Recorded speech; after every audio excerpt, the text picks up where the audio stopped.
Right now, in a fulfillment center somewhere near you, Amazon's internal performance system is logging a warehouse worker's pause time to the second. When that count crosses a hidden threshold, it generates a termination letter automatically. No manager reviews it, no appeal is offered.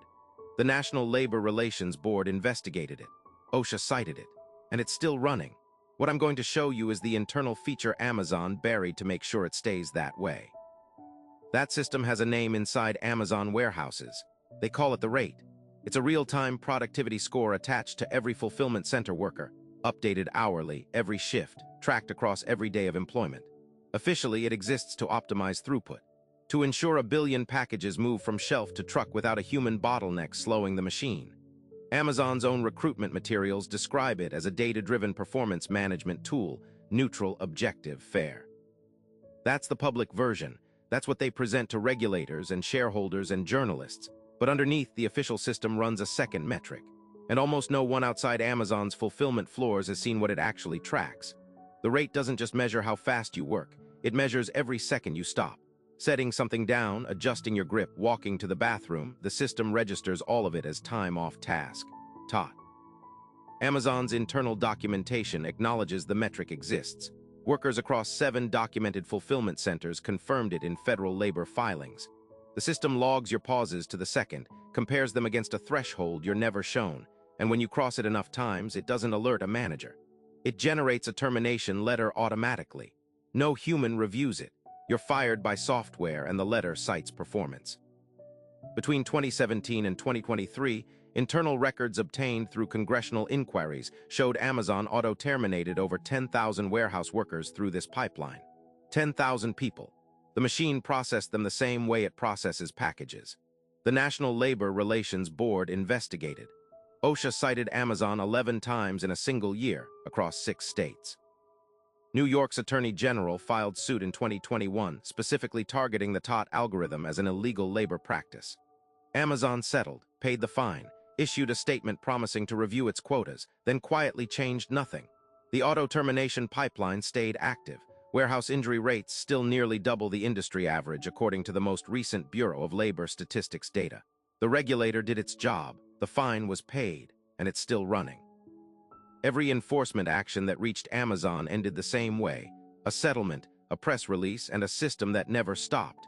Here's the part nobody reported, and this is why no fine will ever stop it. Amazon buried the mechanism inside its own corporate structure. Every major fulfillment center operates through a network of subsidiary LLCs: Amazon Logistics Services, Amazon Com Services LLC, regional holding entities that don't share names on press releases. When a worker is auto-terminated, the termination originates from the subsidiary operating that specific facility, not from Amazon, the corporation. Each subsidiary is technically a separate employer, which means when the NLRB cites one entity, the violation doesn't transfer. Amazon can settle with New York, and the TOT algorithm keeps running through a different LLC in New Jersey, Tennessee, Texas, untouched by the consent decree. It's not a loophole they discovered. It's a structure they designed. The fines are a line item. The machine runs on. And then there's what they buried.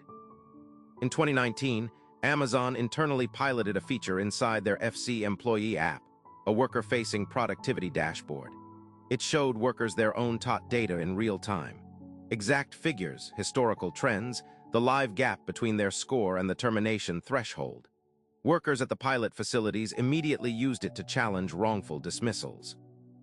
Union organizers used the data to build a statistical case that the quota was physically impossible to meet without violating OSHA rest break guidelines. Amazon killed the feature in 2020, never rolled it out. Internal communications surfaced during a 2022 Labor Board discovery filing revealed the exact reason. Quote, "Worker visibility into TOT metrics creates adversarial use cases. They buried it because it worked." Right now, every order you place on Amazon sends a worker's pause clock ticking. Their TOT data is accumulating in a database they cannot access, tied to an algorithm they've never seen, run by an LLC built to absorb regulatory fines as a cost of doing business. The feature that would have made the quota challengeable in court, the one Amazon's own engineers built, tested, and confirmed worked, was buried the moment workers started using it against the machine. Amazon didn't make it harder to fire people. They made it impossible to see why people were being fired. Call back to the hook. It's still running, right now. The same system, the same threshold, the same invisible counter. 6 states have passed warehouse worker protection bills in the last 2 years. The NLRB has active investigations open. None have required Amazon to restore worker access to their own performance data. None have reached the LLC layer. None have forced the dashboard back online. Amazon has the technology to show every warehouse worker exactly how they're being measured. They built it, they proved it worked, and they killed it on purpose.